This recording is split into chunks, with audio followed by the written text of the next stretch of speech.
So you put late 2000s pop music here on the episode notes. What sparked my interest in thinking about this was I saw that Coldplay's first album, Parachutes, which has like yellow on it. You bring up Coldplay. You brought up Coldplay so many times. A strange amount. This podcast.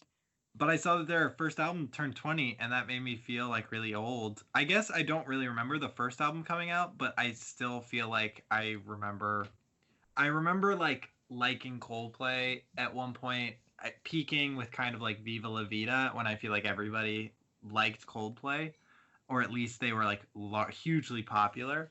And I was just thinking about like late 2000s, like 2007 to 2010.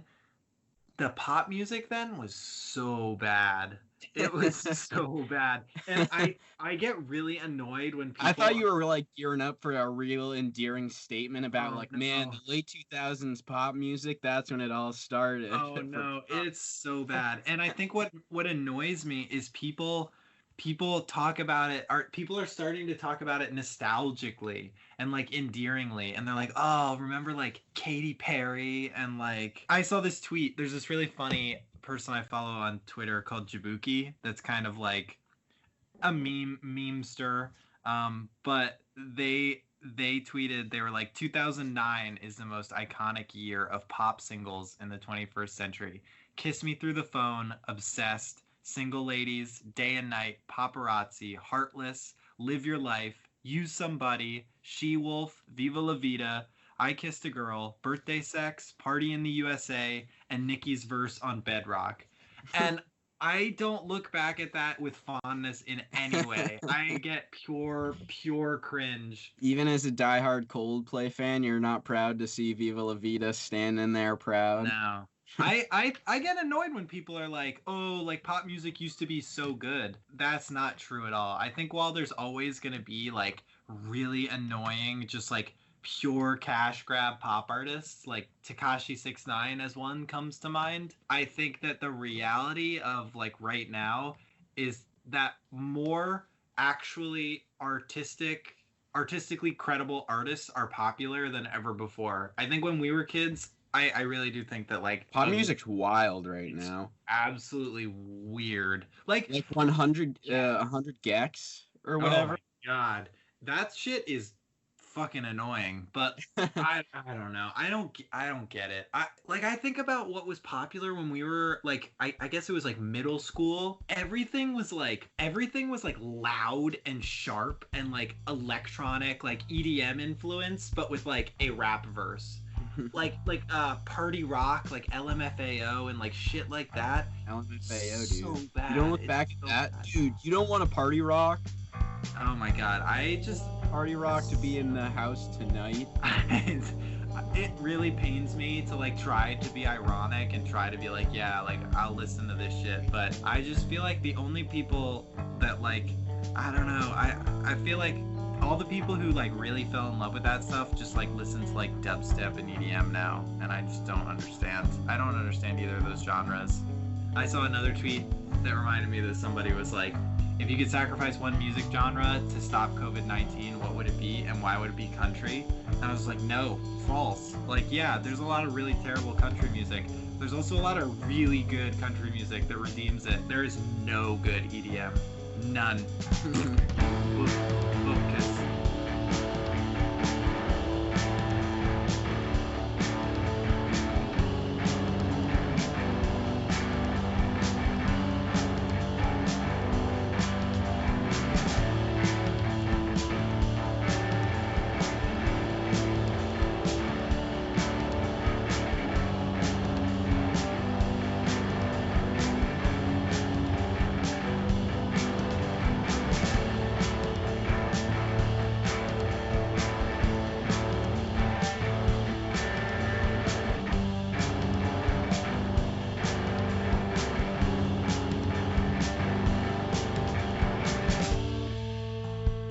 Welcome to Strange Conversations, where rock and roll isn't dead, it's just EDM now. EDM is rock and roll.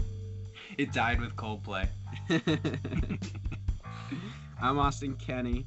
I'm Dylan Bennett. And this week we are going to be talking about I Grow Tired But Dare Not Fall Asleep by Ghostpoet. This is their 5th studio album. My first listening experience with them. Mine as well. Yeah, I'm very happy to have heard it.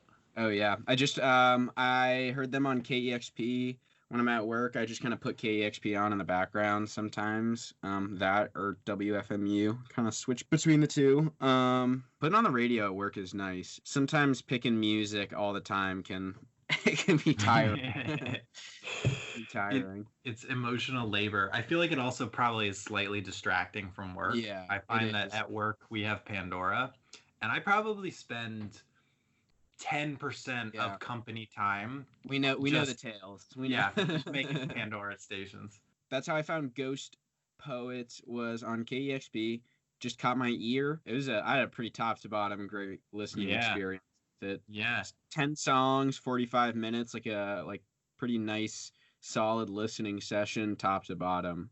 Yeah, and it is really like unlike anything I've kind of heard. Like I can hear different things in it, and when Austin recommended it to me, he was like, it's kind of King Cruelish, and so I had that expectation going in. But while I hear that in like the style a little bit, and I hear it in the vocal delivery a little bit, I think that there's a lot of other really interesting things going on that differentiate it. King Cruel's an artist I like and I can appreciate, but it's also not like he's not totally my cup of tea. This album was really, really cool. Just very, very interesting, like compositions, like the song. Yeah, they're from London. One member, Obaro Ejimiwe is his name. He's the only member as far as I know, and seems to be a pretty well-renowned artist from London. Has won like a 2-time Mercury Award nominated artist. Pretty well-renowned in London. I had no idea about them until recently.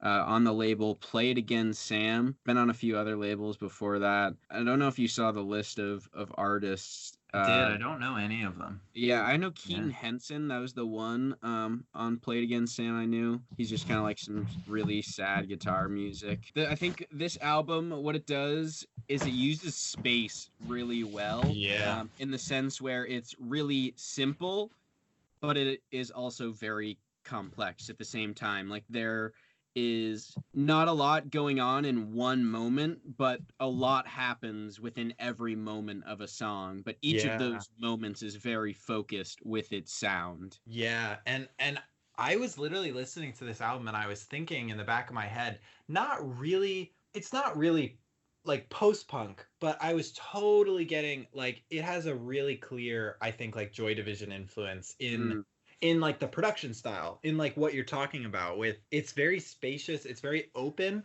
but there's a lot of cool textures and there's a lot of interesting like play between the different instruments in all the songs. I remember listening to Breaking Cover, and I remember at first like thinking like this is a really weird King Cruel song, and then like by the end of the song I was like, okay, yeah, like King Cruel maybe slightly like influenced, but this is something totally different, and I was super excited to listen to the rest of the album because it's got a really interesting like it is almost kind of like a post-punky sort of production without being like aggressive like punk music. I it's hard to describe, but it's a very spacious, very wide open sounding album. Totally. I think it's really banger after banger, honestly. There's not a moment in this album that I'm really disinterested. I feel like I was kind of always like, what is this one called? But it's so cool. It's really all over the place in every moment. The opening track, Breaking Cover,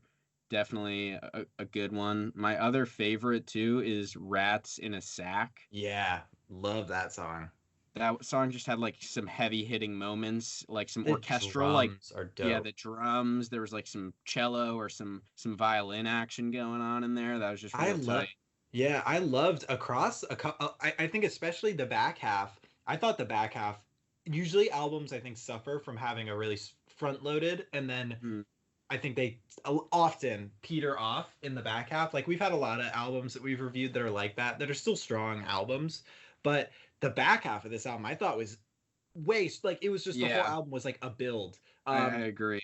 The I Grow Tired but Dare Not Fall Asleep and Social Lacerations was like a really good finale. And the not aggressive, but the more energetic and bombastic songs being like right in the middle, like Rats in a Sack and This Train Wreck of a Life and Nowhere to Hide Now, those all being like sandwiched in the middle after a couple of like slightly sort of quieter songs, like really propelled me into the second half of the album, where I find that usually second halves of albums, unless they hit me like this, I do start to like I feel like I have like I'm like built for like 3/4 of an album. Like that's my attention span, Yeah. unless it's an album that's really well paced. And I think this album is really well paced. Yeah, I agree. It definitely pulls you in as you listen. Yeah. It pulls you in right away. I mean, obviously, Yeah. it's got a strong opening track, but it only gets more interesting. Like just super instrumentally diverse, which I think Yeah. is what makes it really really awesome as well.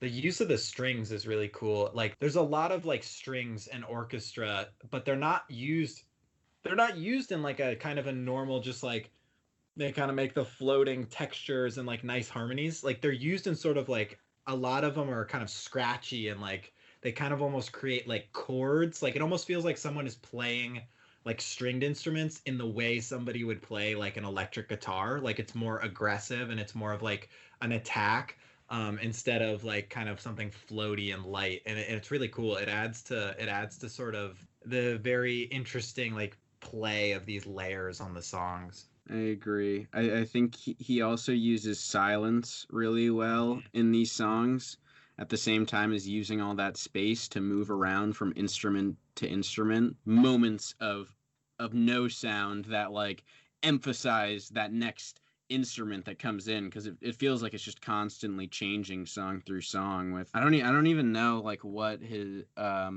Obaro Ejimiwe's like main instrument is. I would consider him like a composer, honestly, Yeah. like with how this album is put together. I hope I'm gonna make a bold prediction with no information in front of me, but I hope that his first instrument and his main instrument is drums because I feel like these songs all hook with really interesting drum beats and drum like patterns first, and then they build those textures and those layers on top of them. Breaking Cover, I think it starts with kind of like odd little bits and pieces of like guitar and things like interacting, but it doesn't really become like a cohesive and like really motivated song until that like drum and bass like line comes in. And I feel like that happens a lot throughout this album where the songs kind of float and there's a lot of interesting layers going on, and then suddenly like everything is grounded by like really really interesting drums. I was thinking about this as you talked about how he's like been nominated for multiple Mercury Awards, and I feel like that's something that like I'm not so like I've heard of the Mercury Awards and I always see like a lot of the British artists I like, they always seem to be like Mercury Award winning or like Mercury Award nominated. And I feel like in my head the Mercury Awards is just like cool independent artist award, cool British independent artist award. And I feel like we don't really have anything like that in Yeah. America. And I feel like that's another thing that makes me think that like Bro, Britain is you're still telling a me the little Rock cool. and Roll Hall of Fame doesn't honor the legends who hail to rock? Oh yeah, I saw the nominees for this year. It's bad. I think like the most relevant is Radiohead, I No, think, or or oh wait, maybe Nine I'm Inch hold on. Nails. Maybe there's here we go. I'm gonna fire through this list. We got Pat Benatar, Dave Okay, Matthews Band. respect. Oh, hell yeah. Hell yeah, Dave, brother. Dave is the fans call him. Depeche Mode, the Doobie Brothers, Whitney Houston, Yeah. Judas Priest, Kraftwerk, Okay. MC5, All right. Motorhead, Nine Real Inch late. Nails, The Notorious B.I.G., Rufus featuring Chaka Khan, Todd Rundgren. Oh yeah, shout out to him. We got somebody was like, "Why is there no Todd Rundgren on this?" On our bracket. I don't even know who Todd Rundgren is. Yeah, he makes real weird music. Soundgarden, T Rex, and Thin Lizzy. See, like the artists on that list who I'm like, oh, okay, respect. they're all like way late, like Yeah, way late. it's like too late to be like giving T-Rex this kind of Yeah, notice, and yeah. Depeche and like Nine Inch Nails, Depeche Mode. Dave though, never too late. Dude, I think he literally I think this shows you the priorities. I literally think that this is the first year he's eligible and he's nominated. Whereas someone like MC5 or Kraftwerk has to wait. They're a little too weird for the rock and roll. All right, let's compare that to this or last year's 2019. So they haven't I guess they haven't announced 2020's nominees. Let's compare that to 2019's Mercury Prize nominees. All right. They nominated albums. So Okay. what I like about this too is it's not like new artist, it's not like, Yeah. only one time. It's just British artists and they nominate based on an album. So last year, Schlagenheim by Black Midi, Tight. Saturn by Now, Reward by Cat LeBon, Nothing Great About Britain by Slow Tie, Joy is an Act of Resistance by Idols, Hunter by Anna Calvi, Gray Area by Little Sims, Everything Not Saved Will Be Lost by Foles, Driftglass by Seed Ensemble, Doggerel by Fontaines DC, A Brief Inquiry into Online Relationships by the 1975, and the winner was Psychodrama by Dave, which I actually have never heard of. Me neither. Wow, yeah, He's a a British pretty rapper. good year. 2019 Yeah. was a pretty solid year for music, honestly. Yeah. I There's started I there's some started a good stuff. playlist on Spotify called 2012 because I'm trying to run with the theory that 2012 may have been the best year of the past decade for music releases. Ooh, I don't know. I would argue maybe even 2015, Yeah, that's 2016. 2015 I think is my next favorite. Yeah. That might be the next one I make because that's also got a lot of slappers on it. But 2012 was Twins, Light Up Gold, Slaughterhouse, Ty Segall Band. It was Proto Martyr's debut album. It was Putrefiers 2 by the OCs. It was Dive Ocean by Dive. Car Seat Head Monomania. Trick by Alex G. The Seer by Swans. Met's debut album. 2 by Mac DeMarco. Mature Themes, Ariel Pink. Piles Dripping. Heavily underrated. A Different Arrangement by Black Marble. Beak's 2 symbols. I don't really know what I honestly like oh, not to mention No Love Deep Web and The Money Store by Death Grips. I like Bigger Than Life more than I like the first Black Marble album. Really? Fine. Yeah. I love my opinion changes every day, but that first album is so I think I like the lo-fi vocals better. I like the kind of distant, haunting, removed vocal sound a little more than the clear vocals. Yeah, I get that, but I like the clear vocals more. I don't know what it is, but that second album just is highly underrated though. That second album, I wrote it off because the first album or the first song on that second album is like just noise. Interdiction. It's like a minute of just noise. But holy shit, the first 4 songs on that second album, Iron Lung, It's Conditional, Woods, and A Million Billion Stars, are fucking gold. So good. And then Frisk is on it too. That song is hella good. Portland U. That album, it's got a weird ass cover and it's got a really weird first song, but man, is that album good. I always forget how much I like that album. Going back to I grow tired, but Ghostpoet. Going back to Ghostpoets, I grow tired but dare not fall asleep. He's got such a solid, like strong voice that I think is what makes a lot of this album is it's so like deep and haunting. Dude, I'm gonna sell you something right now, and this is my pitch to get you. This is my pitch to get you to eventually love Proto Martyr like I do.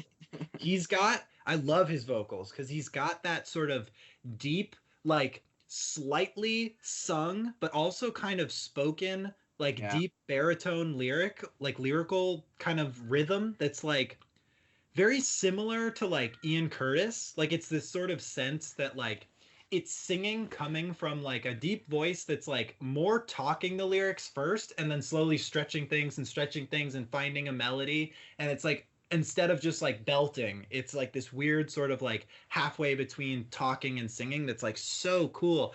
It's exactly what Joe Casey of Proto Martyr does. It's I'm telling you, this album is like there's all these hidden little subtle post-punk things in it that just makes me absolutely love it. It's really cool because it's got these like R&B influences. It's got these sort of like King Cruel sort of like I don't even know what genre you would call King Cruel. I guess it's like R&B. It's sort of like indie funky sort of indie pop, I but was thinking like a there's some genre post punk in there. I would call this. I don't know if this I'm sure this genre means something totally different than what I think it means, but I think of it as like sludge rock, where it's just Mm. got this like very See that? sludgy.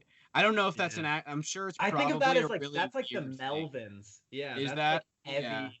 Yeah, I sludge was metal is like the Melvins. I was just I mean when I say sludge rock in this sense, I just think this is like very like it has like that rock and roll vibe to it, but it's very Yeah. like it's just got this sludge over it. It's not like a fuzz. It's more just like I feel like a slow moving kind of. Do you know what I'm trying to get at here when I when I do. say sludge rock? Do you know what I think I'd kind of like I totally get what you mean and I agree. I just think that sludge rock for me makes me think of really like heavy, almost metal sort of Yeah, music, like yeah. slow, like doom metal. But I was thinking this post-punk influence that I'm getting, but like it's clearly not coming from like punk as the main influence, but it's got this post like it's got this element of whatever that post is. I think like it's like post R&B. And I googled like I was like is post R&B a genre?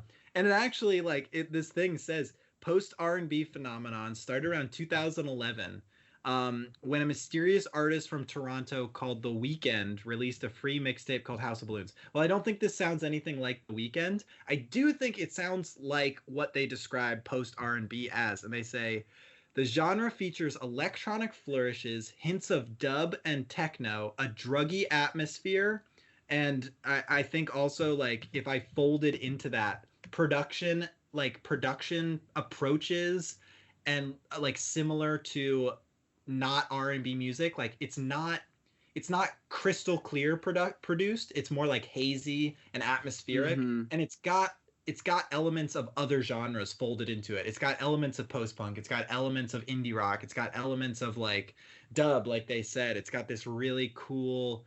Yeah, I think I'd call it like post R&B or like I don't know, like it's like yeah, it's really amorphous, and that's like that's why I really like this album. Yeah, I know. Looking into this artist a little bit, he doesn't like ascribe any genre to the music. He's like, I don't know, Yeah. I don't really have anything to describe it as. Want to know this is a weird comparison. I don't think they have a very similar sound. The only other album we've talked about that kind of just I think is similar to this is the Caleb Landry Jones album in a Mm. weird way, not sonically, but so much as where it's just the whole album I think works a lot better as kind of this top to bottom experience where as it flows through kind of, you know what I mean? I think it just comes from being like it's a well sequenced album that also has like it's recorded in a way where the songs kind of flow into each other rather than like ending like right at the end. Mm-hmm. Like I do think some of these songs stand really well on their own, but I think they're they're put into context well by the songs like that lead into them and lead out of them. I was gonna say, I think it also. I mean, I feel like I'm beating the post head like thing over the head at this point, but I think the production elements at least remind me a lot of the Fax album. It's almost got this sort of shoegazy quality to it, where Mm. it's like atmospheric and spacey, and there's a lot of like almost it's like twinkles. I don't even know how to call it. It's like, like there's these floaties of like sound in the air over like the drum Mm-hmm. and bass that kind of like layers it and like grounds it. Totally, totally. It's a solid album. It's definitely one of my favorites I think that we've talked Yeah, about. I think so too. I This is cool too because this is a kind of album that I could see like it's like the bridge between like it's like a playlist builder. Like I can Yeah. see this being the bridge between like things that I wouldn't normally put on playlists together. Like this will be the glue. I feel like I also am gonna find a lot of cool new music through this artist because while some of the like also listen to on the Spotify page are like a few things that I'm similar to. Like King Cruel is on there, Mount Kimby is on there. I know those two, but the other ones I don't know at all. And I'm really Yeah. excited to check those out because if they're anything like this, I'm gonna be very happy with those Yeah. discoveries. You're kind of right when going back to like the singing again, where it's more like poetic Yeah. rather than it is like singing. I guess they are kind of synonyms in a sense, but I think there's a lot more lyrical intent in this album rather than trying to make a song that you can sing along to or Yeah. just has like kind of witty lyrics. It is Yeah. poetic, I Yeah. think. Yeah. It's very poetic and it's not it's not like it's not like narrative. It's not like there's like it's not like a story that you can kind of follow. Like the thing like the lyrics are kind of they're more about like painting an image and being kind of abstract kind of. And it's cool. It fits really well with the music. I got an exciting new bit I want to show you, but I think first we should take a little quick break and because we got some exciting stuff going on. Hell yeah, we do.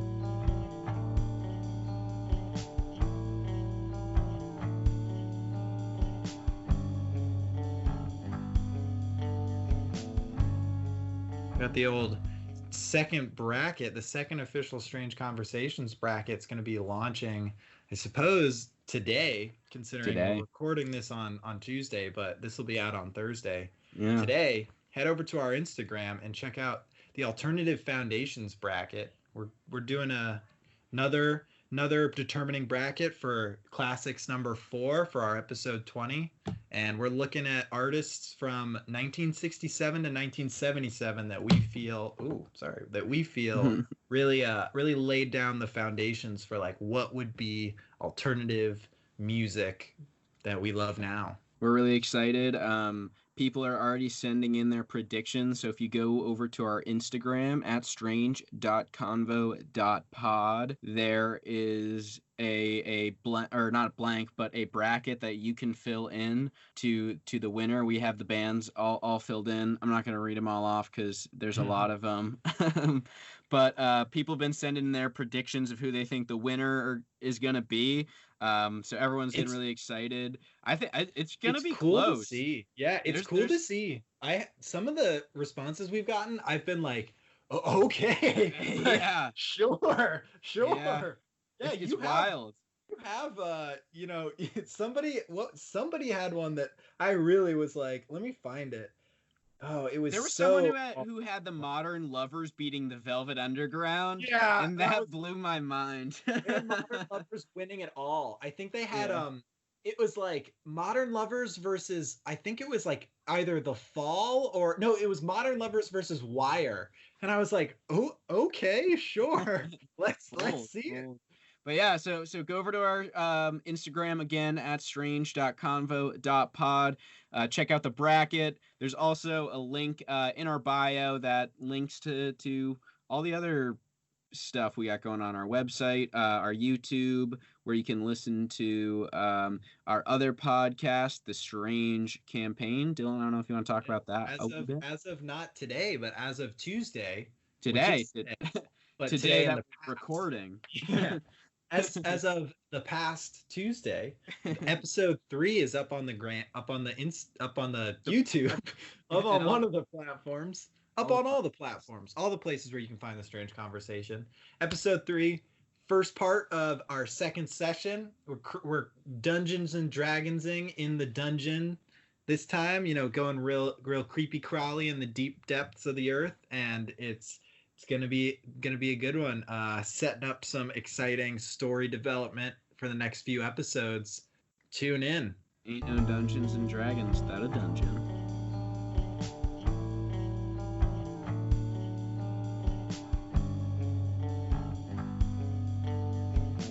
All right, Dylan, you ready for my new bit? that I I'm got. excited for these hot takes. Muy Yeah. caliente. It's called, I call it Hot Takes, and how it's played is I found this website. It's called rateyourmusic.com, and it's a very poorly designed website. It's But it very has like a Do you know it? 2004. Yeah, I tried to use it and I got so frustrated with how like 2002 like internet Yeah, is. yeah. I just gave up. Yeah. But a lot of people leave reviews here, and so I picked a few albums that I know are some of your faves, and I have 3 one-star reviews of each of those albums, and I'm gonna read those, and I want to see if you can guess what Yes. album Yes, I love it it. is. So, and how I think I want to try it too is, I'll start with one review. If you need another hint, like I'll go to the next. I'll read all of them anyway, but yeah, Yeah. we'll see how it goes. So, this we'll go with the first album here. Here's the first review. It's 1.5 star. All right. So, they're generous. I bought this over a decade ago because it came from Rough Trade, went home with great expectations, put it on the turntable, and what I found? Annoying tunes, flat and dopey arrangements, irritating vocals, music so utterly boring all over that I was hankering after its end since the beginning of the B-side. Okay, maybe it was me. They say the music is tranquil, easy, and serene. Maybe I was just deaf to those feelings. I needed else. February 3rd, 2009. Update. One of the most overrated albums ever. Even worse than I remembered. How crap like this can be so highly esteemed is beyond my understanding. Maybe I'm a cold fish. Down another half star. So it was a 2-star review before February 3rd, 2009. They went back and revisited it. All right, so that gives me some information about potential release date. So I know that it's at least a decade older than 2009. So it's a 90s album from Rough Trade. I'm trying to think like Rough Trade's 90s artists. I don't know if they're on Rough Trade or not. Is it maybe a fall album? No, it is not. I'm trying to think like dopey arrangements. Is it Slanted and Enchanted maybe? Nope. I know they're not on Rough Trade, but maybe they just meant they bought it at Rough Trade. Do you want another? Yeah, a hint would be great. Okay, here's the next review. Another 1.5. I thought this would be something great. So I was really shocked when I checked it out, because it's nearly unlistenable. The vocals are probably amongst the worst ones I've ever heard. Okay, he hits the wrong note all the time. I don't care, but he even sings loudly in falsetto, and it's a nightmare. The album has kind of a dreamy, nostalgic mood, but it's only made me thinking, quote, oh my god, just shut the fuck up, end quote, constantly. Is this an OC's album? Play the same 3 chords all the time, and that's fucking annoying too. This is an OC's album, isn't it? Nope. The falsetto. I thought maybe. I did try to find. There aren't a lot of reviews on OC's albums. Yeah. Most people who went to review them gave them pretty glowing reviews. Yeah. I bet. All right, falsetto with wrong notes and the same 3 chords. Don't get too hung up on the falsetto. Honestly, that's they are just pulling that shit out of their ass. Can I get like a rough genre idea? Yeah, it's definitely it's a 90s indie rock classic. Yeah, it is a Rough Trade, late 80s. Late 80s. It's but it is a Rough Trade. Yeah. I really don't know Rough Trade's artists very well, I don't think. Are they British or American? Or none of the above? I'm pretty sure they are American. Yeah, they're American, I think. Actually, I have no idea. Do you want the last? I want that last review. I don't think it's gonna. I don't think it's gonna give too much. It's just a half-star review. Yeah. This group, quite transparently, has very little musical talent. The exact same chords are strummed throughout, and the singer is in the wrong job. Oh, is it beat happening? No, it's late 80s. Think of, I don't know, just think of it's twee. It's very twee. It's definitely like in that realm. Is it Yola Tango? Mm-mm. Late 80s, twee, not beat happening. Rough Trade. You're gonna be so mad when you find out what it is. I know. It's probably really obvious. It's probably really embarrassing that I don't have it yet. I don't know. These I guess these reviews are they don't give a ton. So I think the next ones will give a lot more information about the bands, but I'm blanking on this one. This one's Galaxy 500. Oh shit! Oh my god, how can you hate that album? It's so good. I'm telling you, I think you're gonna be really upset at some of these might make you salty. That's really funny. I totally do get though. I know what he means when he's like when he goes falsetto. Like I like it. I think it feels climactic on I've gone so far away. Yeah, but that shit, yeah, that's funny. Yeah. Went back and listened to it again. Took off half a star. Yeah. All right. So that's round one. I got two more albums for you, and so that's 6 more stars. Yep. I think the next reviews will definitely give you a lot more information, but once you find out what album this is, I just think all of these reviews are really funny. Musically, void. Artistically, well.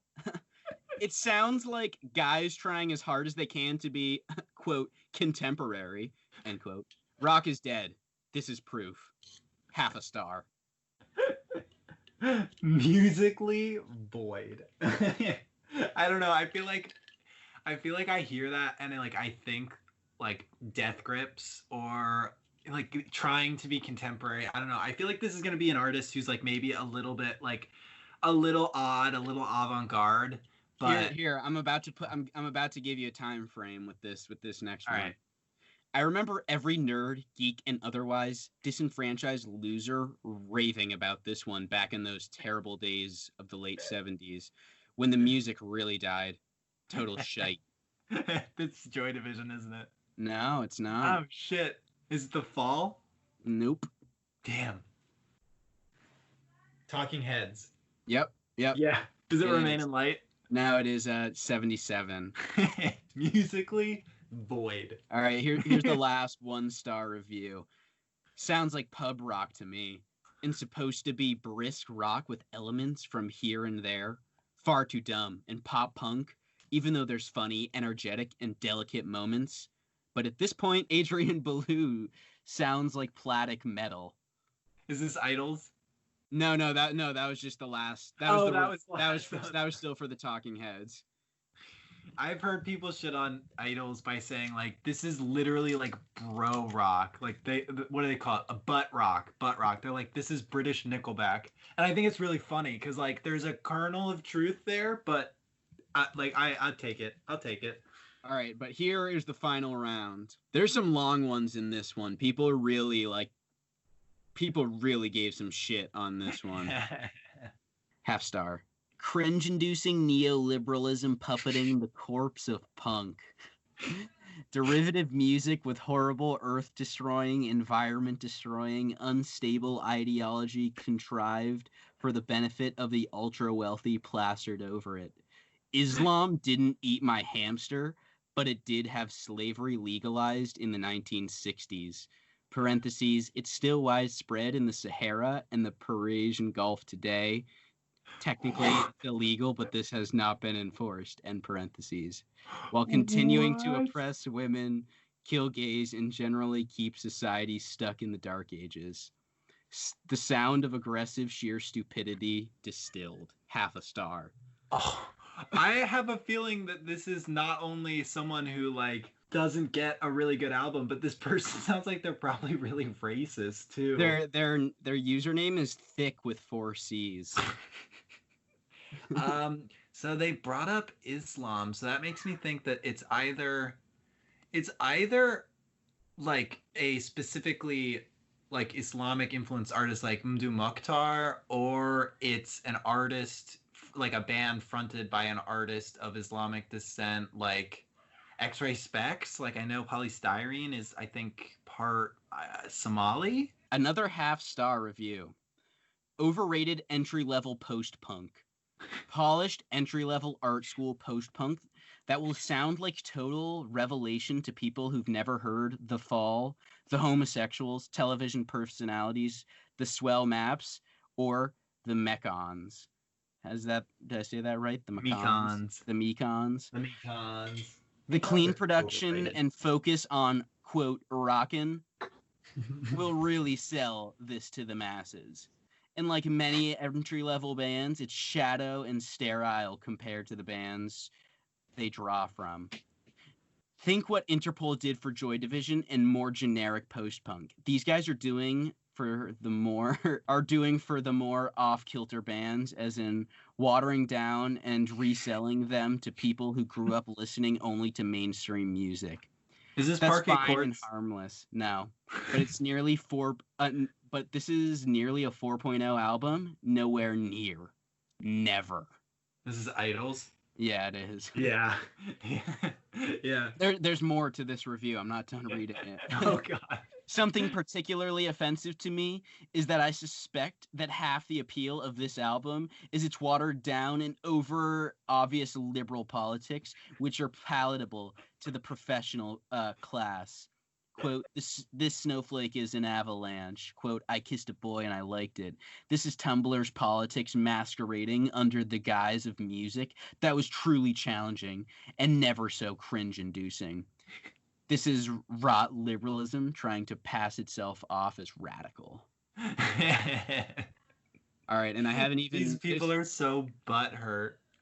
All right. Man, this next one is a really long one. It's a thesis. I can read it if you want me to. I kind of want to hear it. I kind of want to know. All right. This one, I'm okay. I was gonna have to censor myself before if you didn't guess it, but since you know it is Idols, I don't have to. So I'm gonna read it. Here we go. I've been wondering why I can't stand Idols anymore. When I used to adore them, maybe after the initial hype of finding these 2 albums wore off, I just couldn't see substance in them any longer. Maybe a major reason is that I think their lyrics are just straight up awful. To pick on the only song from this I can tolerate, Colossus, has decent lyrics until its second half, when any nuance and cleverness are thrown out the window in service to half-baked comparisons between Joe Talbot and various subjects. And of course, songs don't need to have subtle or nuance, or even to be clever, to have decent lyrics. But they didn't need to sound so flat and unconvincing. None of them strike hard enough or land cleanly to really make an impact. Ending the song at I'm like Reggie Cray is the only smart move in that half. And that last time decent lyric writing shows up. Otherwise, it all sounds either childish, sarcastic in a way that makes me want to roll my eyes, or flat out terrible. This writing is so hard to read. I know. It's like... Even the most personal song on here, June, isn't immune to this.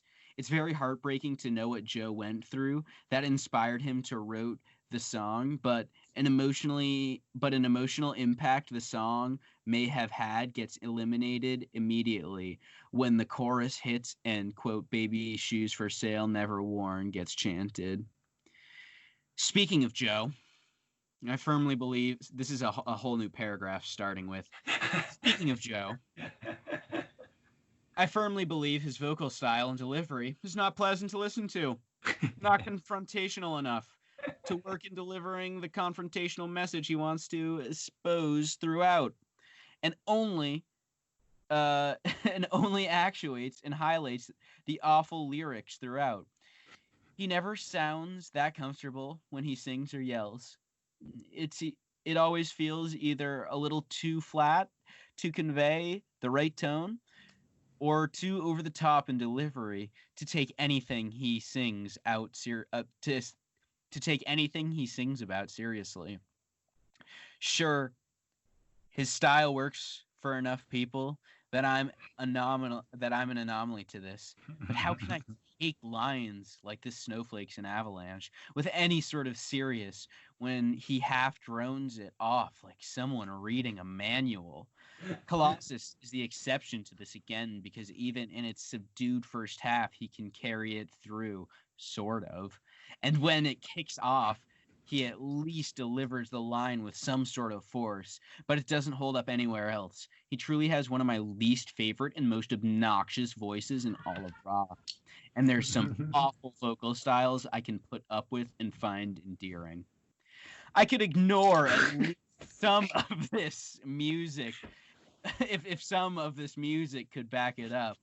It may have energy. It may have up tempo. It may give off the appearance of being aggressive, but I don't hear any real drive behind the music. It only sounds in your face enough to have the illusion of being in your face, but doesn't deliver on that.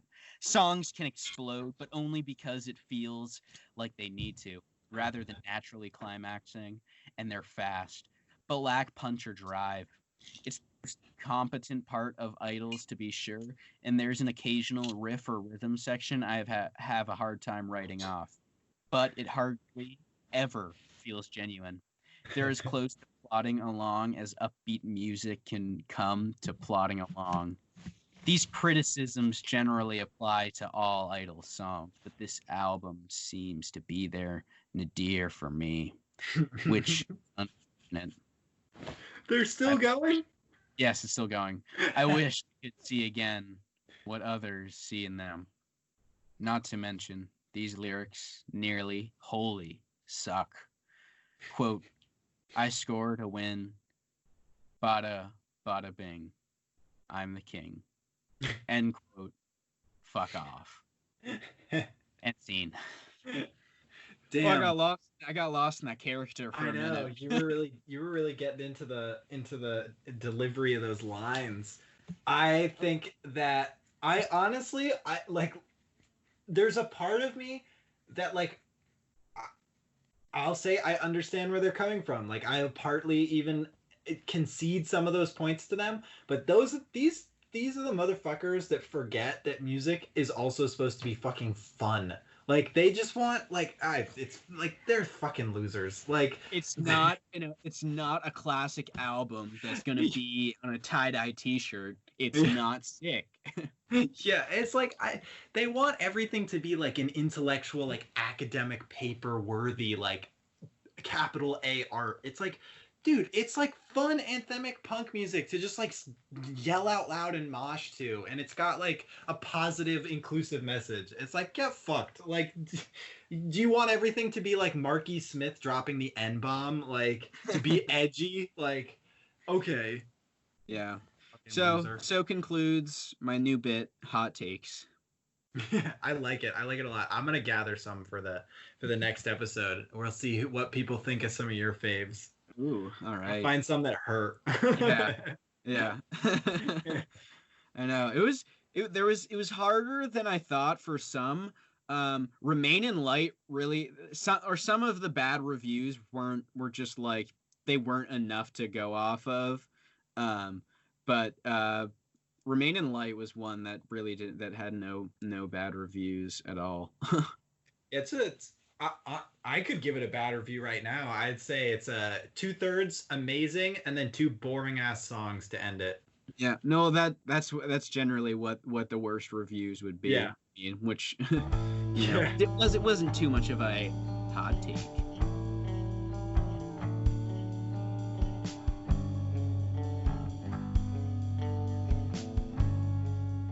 I wanted to end hot takes with Idols because I thought it would be a good transition into some hot new singles in our area. only the one, or I guess there's that Black Marble one we can talk about as well. But Idols just dropped a new song today, Tuesday, and it is called Aheim. And honestly, I don't even know if I would give this one the crown of hot new single. I might even call this one a lukewarm Yeah, it's single. nah. It's like it's a slow song, and I kept listening to it, and I was like, oh, maybe it's gonna be kind of like a Colossus-y type thing, Yeah. like it's gonna drop and it's gonna have a cool like ending. It didn't. It was. I think I didn't fully listen to the lyrics super closely, but from what I was catching, it seems like it's a bit more of a personal song. And Yeah. so maybe like the slowness and the sort of somberness of it was a bit warranted in that way. But It doesn't have any. I feel like Idols is a band that I'm all about the energy that they Yeah. bring to a song, and Yeah. this song doesn't have that energy, Oh yeah, no. and it just that's why I'm just so like, oh, like that, because the first two I was like, yes, yes. Yeah. And it's not that this is like a bad song, it's just like not interesting. And like on the other hand, whereas looking at Fontaine's DC, I think they've put out three pretty banging singles. Yeah. Actually, I don't know. Maybe the second one. I guess I might have had a similar kind of reaction to this one. Yeah. But it's a pretty solid time for post punk. Yeah, we'll see when those albums come out. I mean, I assume I think I know Fontaine's DC is coming out first, right? Yeah, I think that's like Idols end is of September. July. Yeah. So it'll be interesting to see. We're gonna have like within the within the next 2 months, we'll have Proto Martyr, Fontaine's, and Idols. Yeah, And we'll Proto Martyr's see- next episode. Yeah, we'll see who holds on to like the post-punk crown. America, England, or honestly, underrated and highly up and coming, like potential crown wearer, Ireland. Ireland post-punk Yeah. bands fucking killing it lately. I mean, I'm excited to do like a 2020 wrap up and to like see what our favorite ends up Yeah. being, because there's really been a lot of solid bands I feel like coming out, and hopefully I think we're gonna see a burst of music to Yeah. it in quarantine. I wonder if it's like expedited release processes for some bands.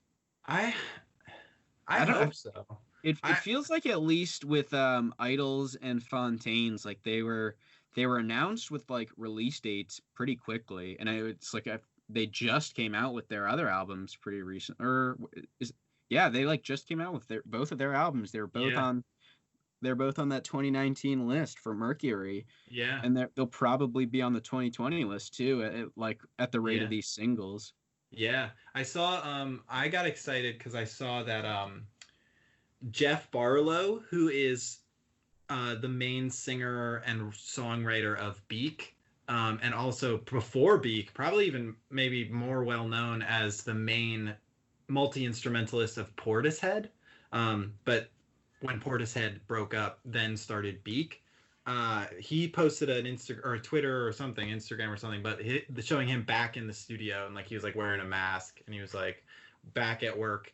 And so I'm excited to maybe see a Beak announcement soon about some new music from Beak, because they're an artist that like they make a really weird krautrock influenced sort of like avant electro funk music. It's very similar to have you ever listened to Damaged Bug?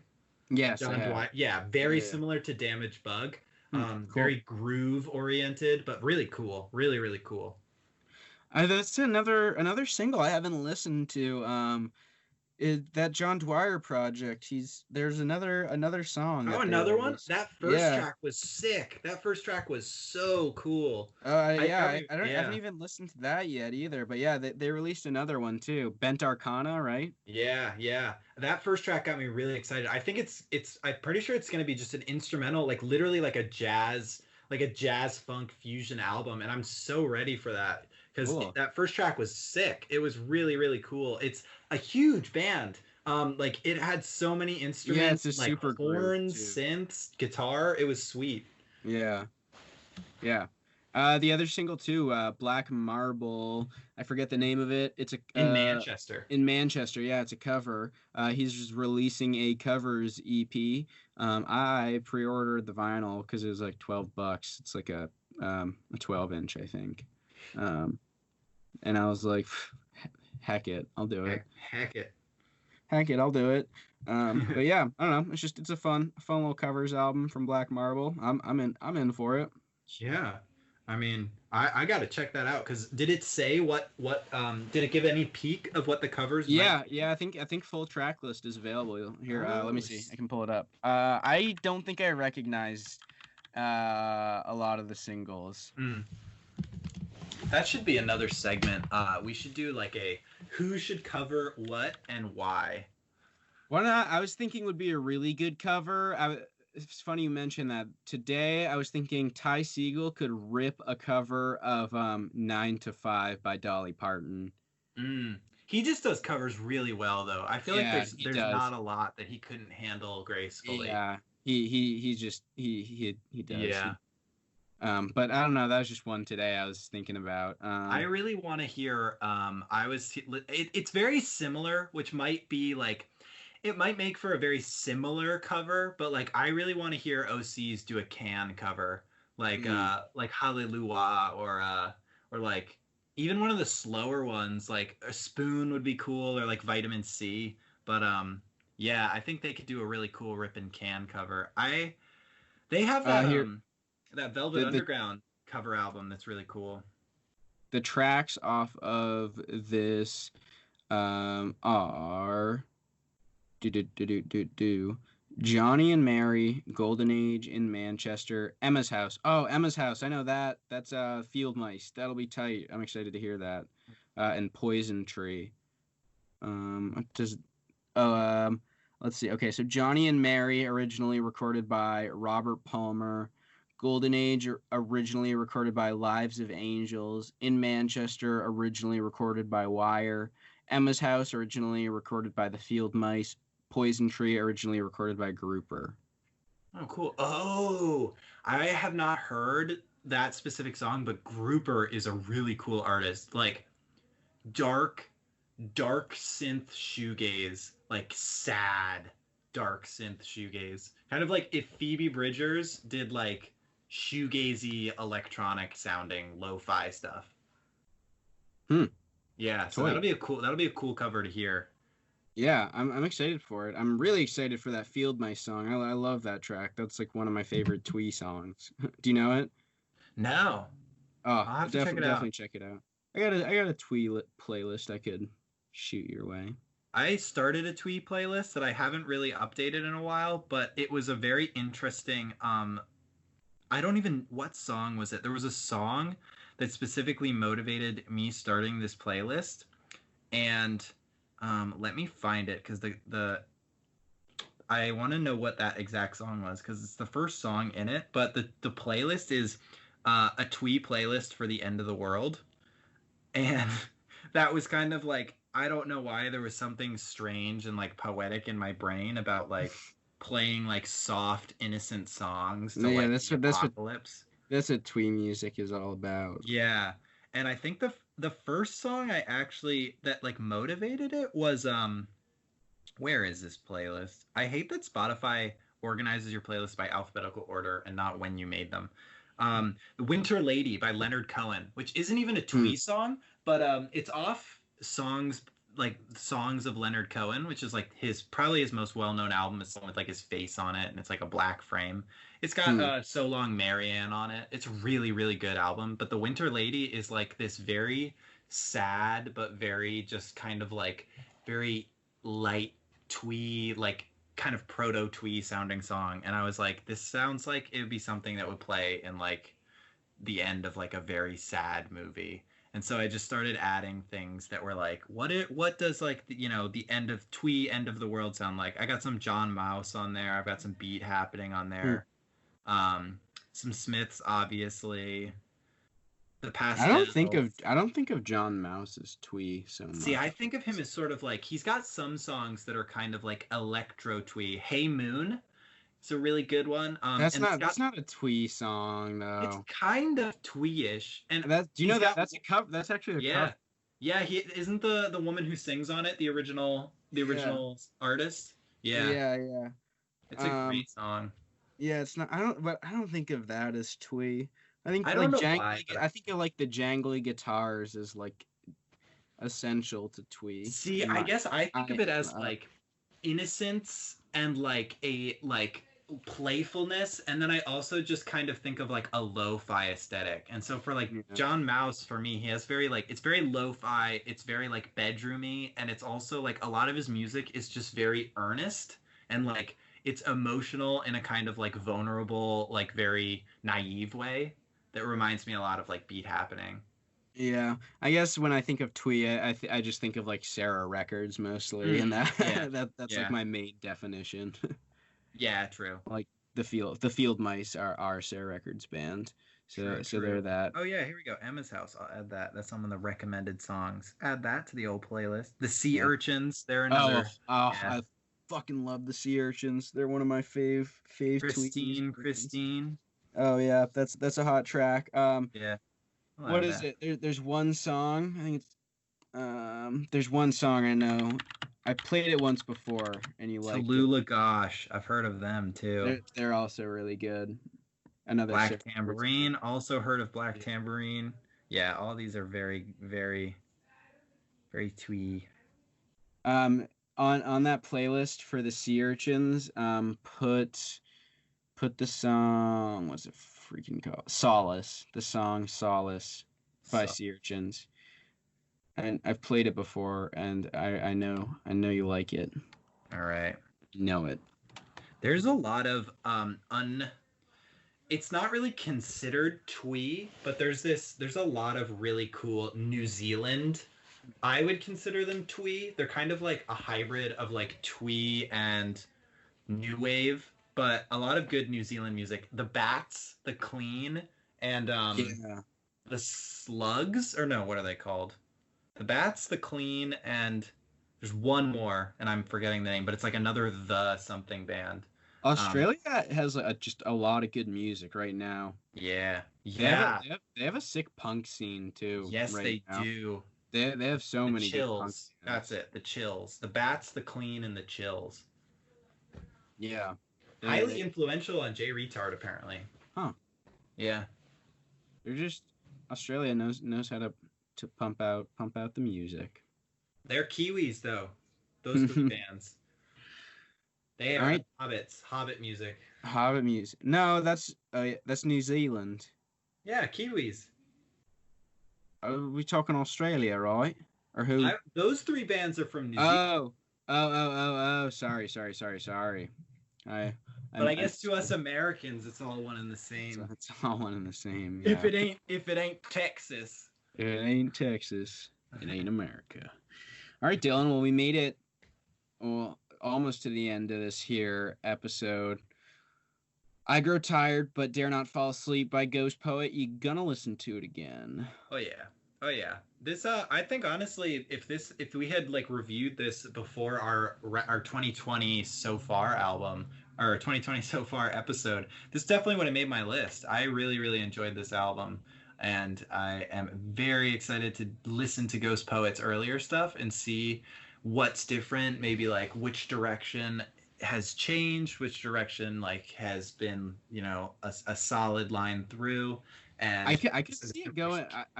I haven't listened to it, but I could see it going more like lo-fi. Yeah, that would be really cool.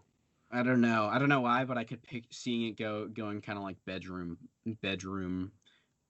rock pop kind of stuff. Yeah. I have no idea. I haven't listened to it. I'm definitely gonna listen to this one again too. I hope I can find this on vinyl. I'm sure you can, because I really do just like how it's such a nice listening. It's such a nice listening. I don't know why I can't fucking talk. It's such a nice listening experience, top to bottom, where it really just envelops you with the sound. Where I don't know. I don't really want to listen to each of the songs individually as much as I do just listening to it all as one kind of. Speaking of vinyl, guess what I got coming very, very, very soon? Proto Murder. That and that I am also very excited for, but potentially even more excited for. I got the 40th anniversary edition of Closer on vinyl, clear vinyl, and it comes with 12-inch singles of Love Will Tear Us Apart, Atmosphere, and Transmission. Yee. I got excited. I got the 25th anniversary of Alien Lane coming in the mail at some point. That come with the koozie? Yeah, it came with a bottle. It's coming with a bottle opener. And I also got the Wowie. There's the Wowie Zowie single that they're doing for the 25th anniversary of that as well. That's cool. Yeah. So got both of those on the way. Hell yeah. Good anniversaries for music. Good year for music. Closer's still better. All these weeks later, I'm still convinced this vinyl is just gonna solidify my firmly held belief. Well, I would have ordered it, but I already had it, so I'm a true fan. So. You don't have it on clear vinyl though. What does that even mean? It means I can see through it. Yeah, see through the lies that you bought. Oh, all right. Well, follow the Instagram, do the bracket, vote on your band, and we'll talk about them if they win. And if they lose, we'll fucking make fun of you. We'll make fun of them. We'll make you hate yourself for ever liking them. Oh my God, they suck already for even thinking about voting for them. You shouldn't even vote for them just because they're gonna lose. Oh man, Dylan, boy, do I grow tired, but dare not fall asleep. Damn, I was gonna go for that right before. It was really right there. I beat you to it. Damn. All right. I'm gonna hit the stop recording button.